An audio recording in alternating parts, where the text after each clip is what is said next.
Hello, my name is Angela, and I'm here to tell you the things that no one has ever told you about having ADD or ADHD. The terms are interchangeable, even if you don't have any kind of hyperactivity, so I'm just going to use ADHD. So, I was diagnosed with ADHD at 40 years old. It's a diagnosis that could have been made when I was 5. And that's one of the key factors to diagnosing ADD is that symptoms presented in your childhood. It's not something that comes on in your adulthood, something that you might not have recognized until you became an adult, but symptoms were definitely there when you were a child. I'll give you an example. When I was a kid, I grew up in the suburbs and we didn't have grades in school. It was, experimental times in education. It was in the 70s when I was in elementary school. And we had parent teacher conferences instead of having grades. So my mom came in for the conference and the teacher said, Angela's bright. She does well on tests. And, she does well on her work, but she doesn't always turn in her homework. And my mother said, "What are you talking about? I see that girl doing homework all the time." So they went and looked at my desk and they found all of these worksheets in various states of completion, but none of them were done. And what I would do when we were in class and we had to sit down and do work, I could not sit and concentrate to do my work. So I was not disruptive. I was not hyper. I would get up and quietly and go help my friends do their worksheets. And so here I would know how to do the work, but I would end up with an incomplete because I never was able to sit down and complete my assignment. And my friends in grad school said they were so glad that I didn't get diagnosed until after we finished school because I spent a lot of my time when we were in in the computer lab working on our projects. I spent so much of my time helping them with their projects, how to get graphics to in their Word documents and PowerPoint presentations. Hours and hours I would spend helping them do their stuff. That was stimulating to me. But sitting down and figuring out my own projects and getting them done was something that I couldn't do until it was the last minute. And at that point, adrenaline was a poor substitute for the chemicals that I was missing in my brain. But adrenaline would kick in, I would pull an all-nighter, and eventually would be able to get my work done. So I did this my whole life. Finally, when I turned 40, something happened. And, changes in the body, I hit a wall is how I describe it. And all of the coping mechanisms that I had used all my life without even knowing it, all of those coping mechanisms began to fail. I was no longer able to pull all-nighters. I was no longer able to pull it off the way I had before. And this was a big problem, and it caused me a lot of problems at work. All of a sudden, I wasn't able to concentrate at all. I couldn't filter out noises. I thought I was having a nervous breakdown. It scared me to death. And I knew something was wrong with me, and I didn't know what. And one of the hardest things about having ADHD is finding competent professionals. ADHD is one of those, I hate to call it an illness, but it's one of those things. It's kind of like lupus and fibromyalgia.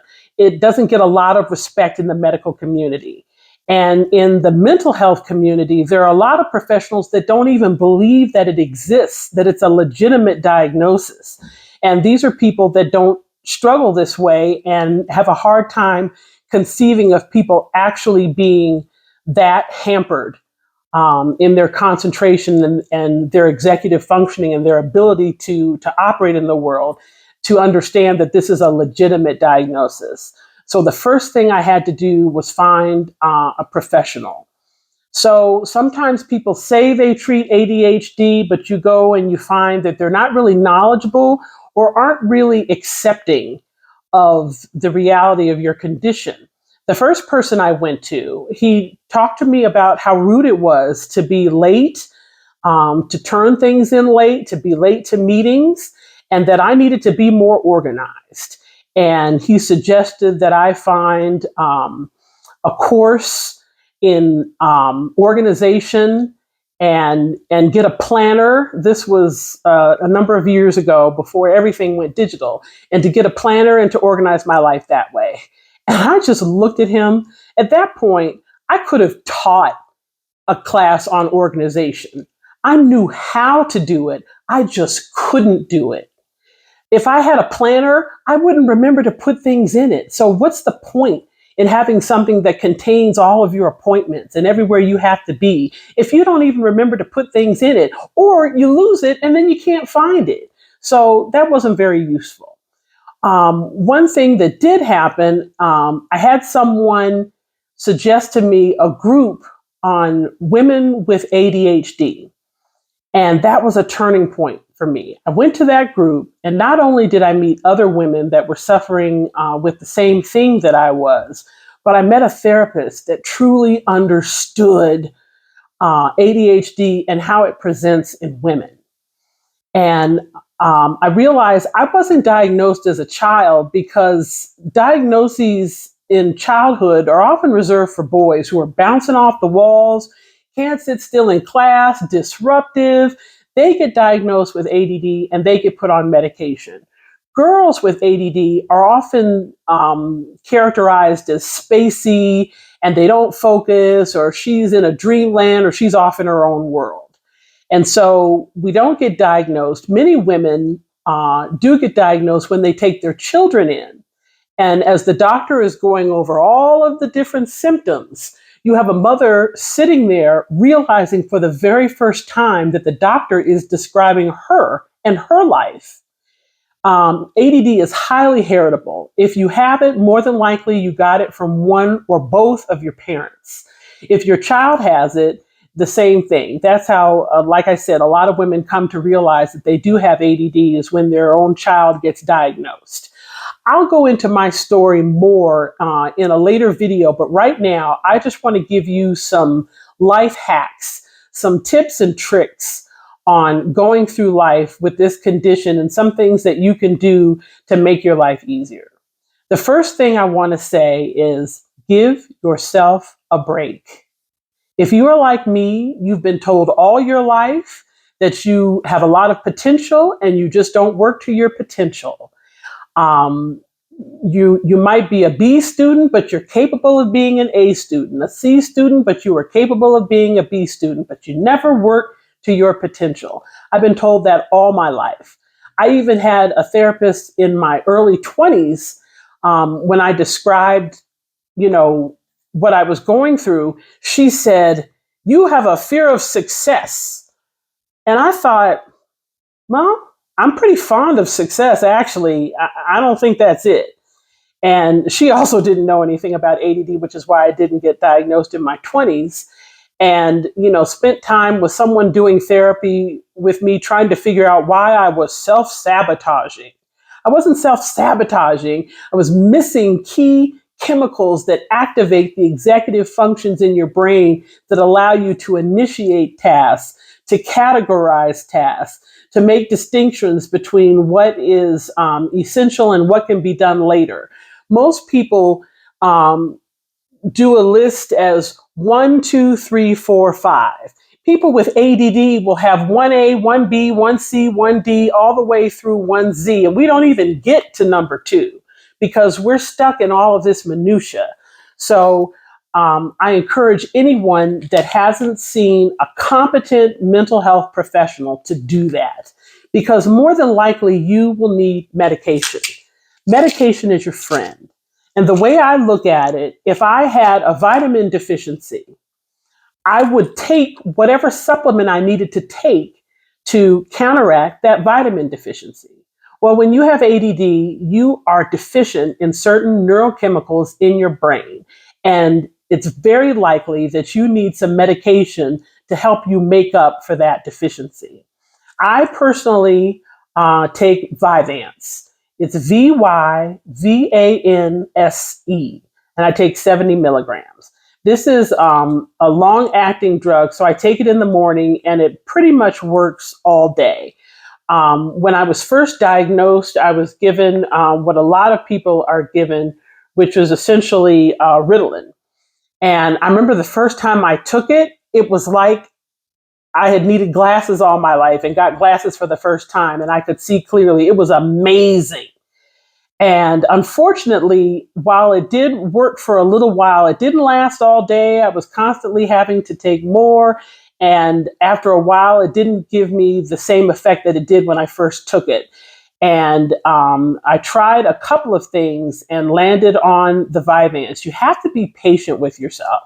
Sometimes when you take a medication for ADD, you want and expect it to work right away. And if it doesn't work, then you think, nothing can help me. I encourage you to stick with it. If you have a good doctor, the doctor will have you write down your symptoms, when they presented themselves, different times of the day, and will really work with you to find out what medication is going to be best for you. Because it's very likely that you need to be on medication. I find people who eschew taking any medication are white knuckling it. You know, like when you're on a roller coaster and you're holding on for dear life, you're white knuckling it, and there's no need for that. When there is some help, if you just stick with it, you can find a medication that works for you, that doesn't make you too drowsy, that doesn't make you too agitated, but it might take time.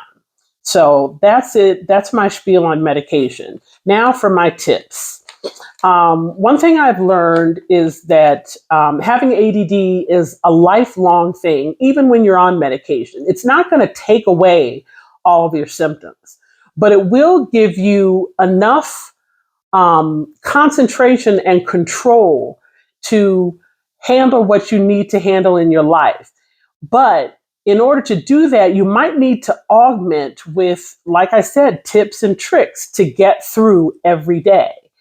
For example, I use my cell phone a lot. I depend on my cell phone. Your cell phone has calendar, it's got an alarm, it has, the internet.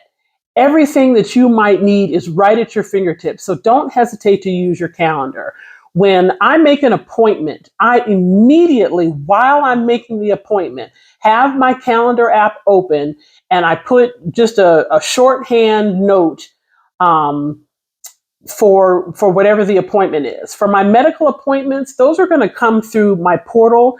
Many of you have your doctor's office is connected to an online portal where it will have all of your appointments, and you can either download those appointments to your calendar.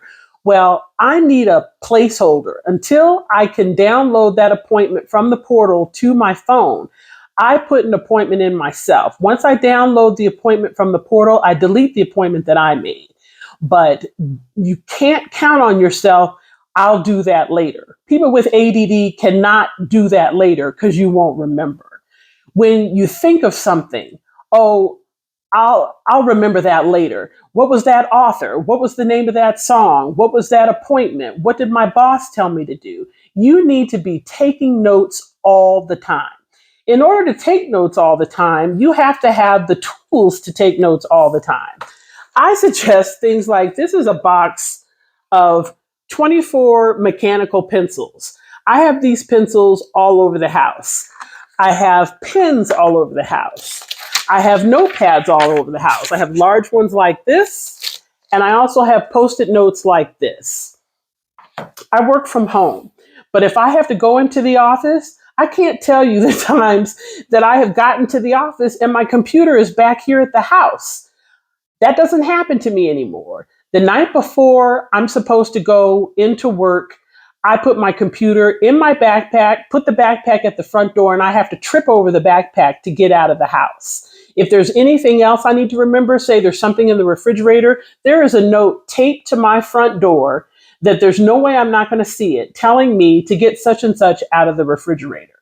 Don't ever think that you're going to remember something, because you will not. Another thing, finances. I used to have the worst credit score imaginable. I'm telling you, I don't even know how low credit scores can go, but mine was there. And a lot of it had to do with the fact that I was always paying everything late. I paid hundreds and thousands of dollars in late fees in my lifetime.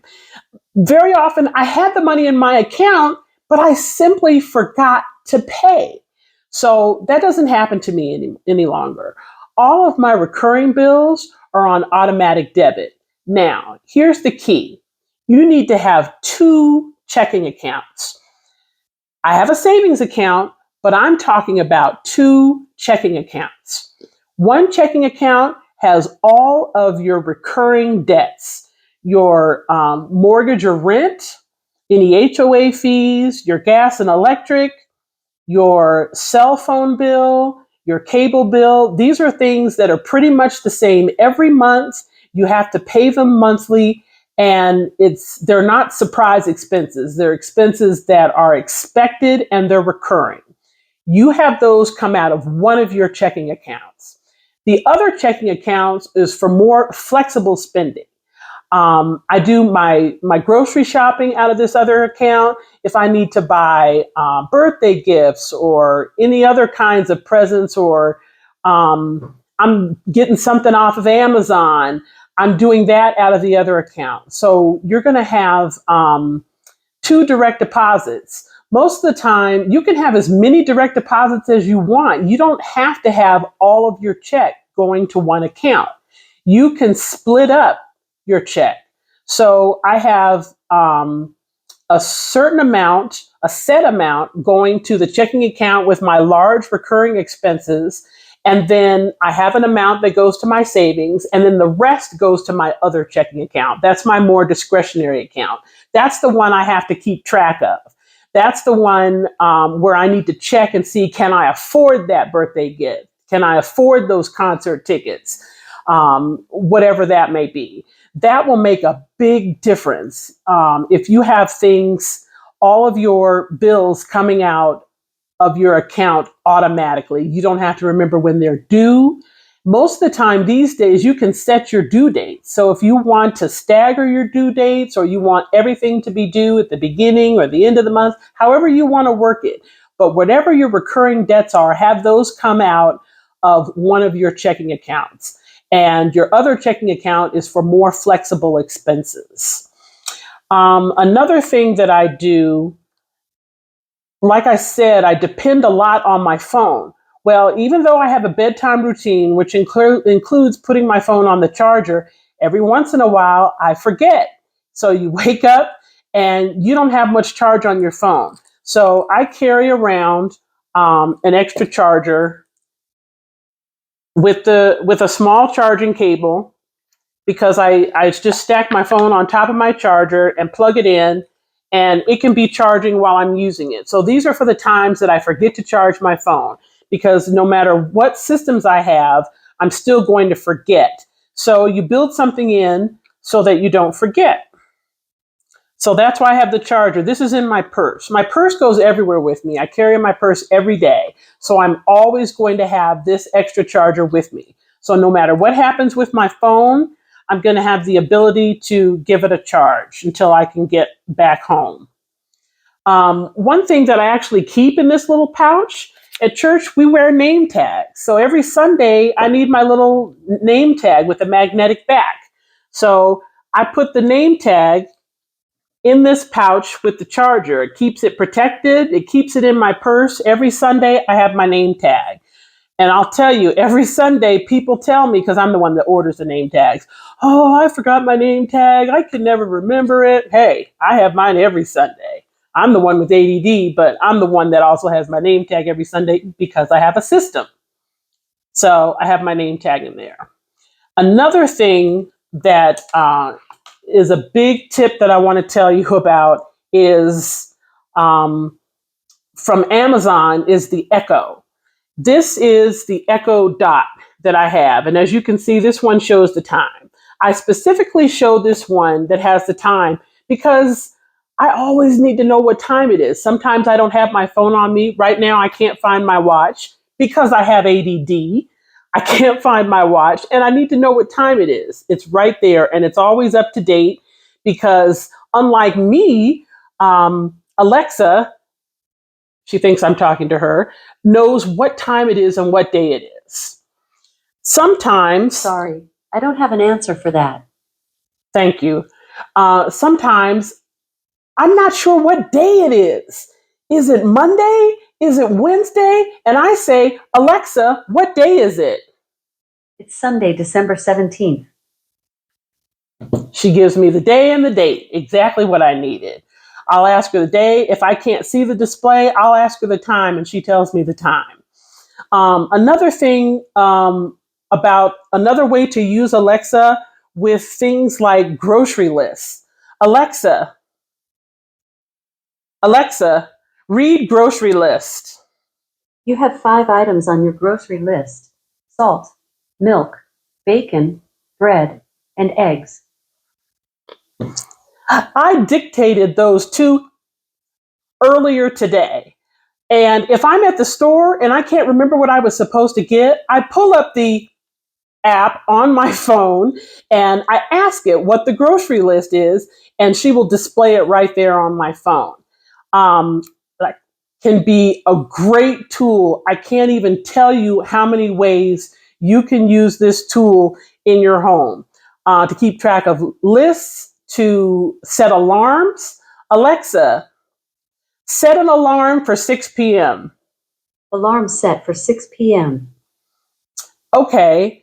Um, if you have ADD, you might have trouble in the morning. When I say I'm not a morning person, it's not, oh, I prefer evenings over mornings. It means I have a hard time activating my brain in the morning and getting out of bed. So I set an alarm on my phone, and I can set an alarm 15 minutes later on Alexa. I can set multiple alarms on Alexa. I can set an alarm for 5 a.m., 5:15, 5:30, 5:45, whatever I want, as many alarms as I need to set to make sure I get up, I can set. And that's what I do. I do whatever I need to do. You need to stop being ashamed of what it takes for you to function in your life. Because as long as you get to where you need to be, you do what you're supposed to do and take care of your business, who cares what it took you to get there? Do whatever you need to do. And don't let people shame you. Oh, you should remember this. You shouldn't have to do that. That doesn't make any sense. People that don't have ADD do not understand how your brain works. So stop looking to them for your validation or to understand or to make you feel good about what you need to do. Don't worry about it. They're not living your life. They're not the ones that are going to be frustrated. They're not the ones who are going to run out of gas in the car because they forgot to put gas in the car. Whatever tricks you need, whatever things you need to put in place is what you do to make your life work. So I've moved into a new home. I bought my first home at 54 last year. I'm 55 years old now. People with ADD are often late bloomers. That's because it takes us a long time to figure out our lives. I told you I had that terrible credit score.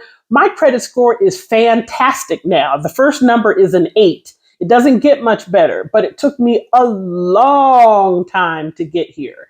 It took a lot. And the patience of my dear mother, who used to have to give me loans when I constantly ran out of money and got myself into trouble.